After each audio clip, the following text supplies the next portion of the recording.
اهلا بيكم. النهارده فيديو تأسيس الصح.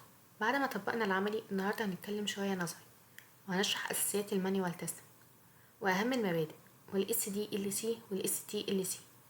ورقه وقلم وركز معايا. اول حاجه، يعني ايه سوفت وير تيست؟ هل انا مجرد ان انا بتست واطلع غلطات؟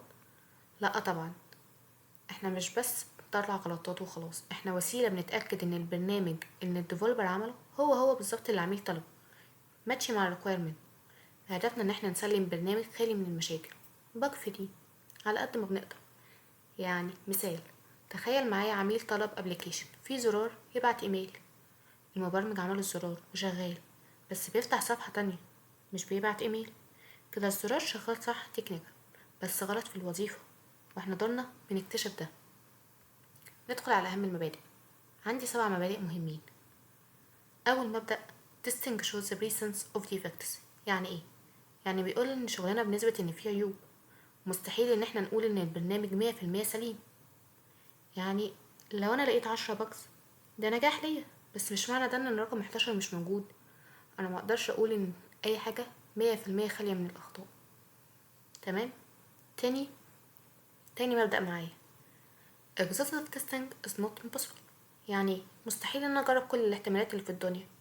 لو عندي خانة مثلا الايدج من سن يوم لحد 10 سنين، هل انا منطقي ان انا اجرب من 1 ل10 مثلا؟ ولا لو كانت 1 ل100 هل منطقي ان انا اجرب 100 رقم؟ احنا بنختار عينات ذكية، نعمل تيست كيسز عشان تغطي اهم الاحتمالات. تالت مبدأ معايا، early test. يعني ابدأ بدري ترتاح بدري. التستر الشاطر بيبدأ من اول ما المشروع يبدأ وهو لسه ورق، لان اي غلطة بيصلحها في مرحلة الريكويرمنت مجرد شطبة قلم كده، لكن تصليحها بعد ما الكود يتكتب ده بيكلف الشركة وكمان بيضيع وقت. رابع مبدأ معايا، defected clustering. ده اللي بنسميه قاعدة 80-20. ده مبدأ بريتو، بيقولك ان انت هتلاقي 80% من المشاكل موجودة في 20% بس من اجزاء البرنامج. يعني يعني الكود ساعات بيبقى معقد في زي الحاجات اللي فيها حسابات، البيمنت. فاحنا بنركز على الاتنين دول اكتر لانهم هم دول اكتر حاجة بنلاقي فيها بجز، فلازم نركز عليهم اكتر. يعني انت ممكن تكون متخيل البرنامج فيه حاجات كتير فيها بجز كتير، بس انت لو شفت الاتنين دول هتلاقي فيهم بجز عدد لا نهائي، فاحنا بنركز على دول. خامس حاجة، بيستسايد بارادوكس. في الفيرجن 4 بقى اسمها تيستن وير اوت. يعني ايه؟ يعني زي مثلا تأثير مبيد الحشر، لو احنا رشينا نفس المبيد كل يوم الحشرات هتاخد معاه. نفس الكلام عندنا، لو احنا جربنا نفس تيست كيسز كل يوم البجز مش هتبان. احنا لازم نجدد تفكيرنا ونغير خطواتنا كل شوية عشان نلاقي جديد. لو لاحظت ان انا في الفيديو اللي فات قلت انت ممكن الافكار تقف عندك، ممكن تفكر لحد مثلا 4 تيست كيسز 6، عايز افكار جديدة. احنا هنا ساعات بنستعين بالاي اي، لكن الاي اي مش هيحل مكاننا، هو بس بيساعدنا. ان انت تبقى فاهم الاي اي وتشتغله صح، ده هيكون في صالحك. نرجع لكلامنا. سادس مبدأ معايا، testing is context dependent. يعني كل برنامج ليه شخصيته. تستنج موقع مثلا بنك، عندي السكيورتي بتبقى عالية، غير لما انا بتست مثلا لعبة، مثلا بركز على الجرافيك على السرعة، فمش طريقة واحدة تنفع لكل البرامج. سابع مبدأ معايا، absence of errors fallacy. يعني ده وهم غياب الأخطاء. يعني لو عملت برنامج مفيش فيه ولا بج بس مش ده هو اللي العميل عايزه، يبقى ملوش لازمة والعميل مش هيستعمله. وهنا بيجي معايا نقطة، ايه الفرق بين الفيريفيكيشن والفاليديشن؟ verification يعني requirement، انا تمام عملته هو مبني صح. طيب الفاليديشن، هل هو اللي اليوزر عايزه؟ هل هو اللي طلبه؟ انا لو عامل حاجه صح، لكن زي ما قلنا في اول مثال لو مش اليوزر طلبه فده ولا حاجه. كده تمام معانا 7 مبادئ. ندخل على الاس دي ال سي.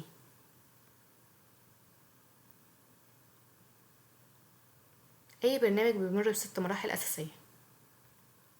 اول حاجه مرحله الريكويرمنت، يعني نقعد مع العميل ونفهم هو عايز ايه، ده بيبقى شغل البيزنس اناليست. تمام. تاني حاجة الديزاين، بنحلل الطلبات، نرسم الشكل السيستم والكود من بره. تالت حاجة معانا الديفلوبمنت، ده المبرمج يبدأ يكتب الكود الفعلي. رابع حاجة التست، ده دورنا بقى، احنا بنستلم الكود ونقارن اول حاجة هل العميل طالبه تمام نبدأ فيه. خامس حاجة الديبلويمنت، البرنامج بيروح للعميل والناس تبدأ تستخدمه. سادس حاجة المينتينز، يعني دعم فني، تحديثات لو ظهرت مشاكل عند الناس. طب هل معنى لو حصل تحديث انا كتستر هرمي كل شغل اللي فات وابدأ من الاول؟ لا طبعا. في مرحلة التحديث بيجي عندنا هنا ايه الريجريشن تيستنج، يعني ان انا بعمل ريجريشن تيستنج عشان اتاكد ان الجديد ما اثرش على القديم والقديم لسه شغال صح. ممكن فيتشر جديده تبوظ قديم فده يبقى فيه باكس، فهنا بعمل ريجريشن تيستنج. طيب التست كيسز اللي انا كتبتها هرمي الشيت هرمي كل ده؟ لا طبعا. انا بشوف ايه الجديد اللي اتضاف اضيفه، ايه اللي محتاج اشيله اعدله، مفيش حاجه عندنا تترمي. ندخل على STLC. طيب احنا كتستر خطواتنا ايه جوه التستنج؟ يعني احنا في مرحله التستنج احنا بنعمل ايه؟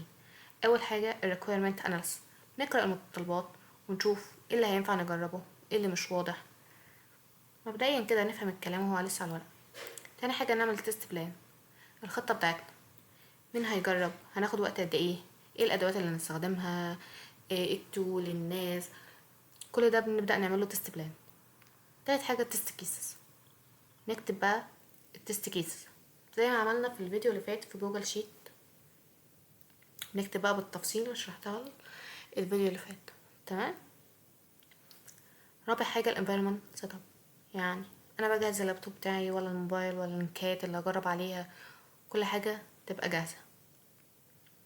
خامس حاجه الاكزيوشن، التنفيذ الفعلي، ببدا افتح البرنامج اطبق الخطوات اطلع الباجز، ده بيبقى الدايناميك تيست، لازم اشغل البرنامج عشان اكتشف الاخطاء. اخر حاجه معانا هي الكلوجر، التقرير النهائي، احنا جربنا ايه اللي اتصلح، الحالة النهائية للبرنامج بمعنى صح.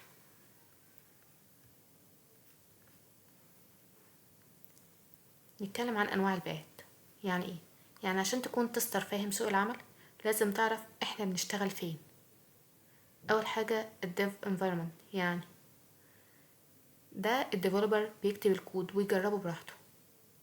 طب ككيو ايه، ده بقى احنا بقى ملعبنا البيئة الخاصة بينا، نبدأ نجرب بعيد عن المطورين. بعدين نعمل استاتش، يعني بروفة أخيرة كده، بيئة تبقى نسخة طبق الأصل من الحقيقة بس بنجرب فيها تبقى تكون لآخر مرة. وآخر حاجة البرودكشن، ده الموقع الحقيقي اللي الناس بتفتحه زي أي موقع حقيقي موجود زي أمازون مثلا، ده ممنوع خلاص ان احنا نلمسه ونجرب فيه حاجة، ده خلاص نبقى بقى متأكدين ان مفيهوش أي غلطة. وبس كده، شكرا ليكم.